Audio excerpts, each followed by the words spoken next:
که گناه از نگاه آغاز میشه. آغاز اکثریت حوادث از آدرس چشم است. این بیشتر به جوانها میگم. در تلفن مثال براتون داریم، ساده گپ میزنیم، خیلی با ادبیات نمیگیم که کل ما گپ بفهمیم.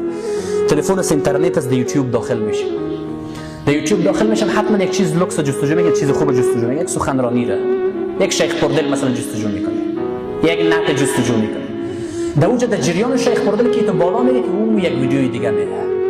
شیطان برات میگه سر دست دیگه تسلط پیدا کردی، لحظه خود رگ است، برو ببین پران یک کمی اوکی کمی اولش کم ببین دیگه پیش نرو. ور که میوکو کرده دیگه گپ خلاص است. باز یک کمی دیگه ایشون میبینی، با یک کمی دیگه ایشون میبینی، اینمیجه فضیلت روزه را آهسته آهسته میگیره. این دیگه تسلط در مجرى دم سر انگشتت کار میکنه، میگه برو، در حال خبر نداره که خالق این انگشت الله است. این دیگه هم دست کار میکنه، هم چشم میبینه، هم چشم میبینه. این از کدام آدرس شیطان برات میگه و این زیبا برات جلوه میته.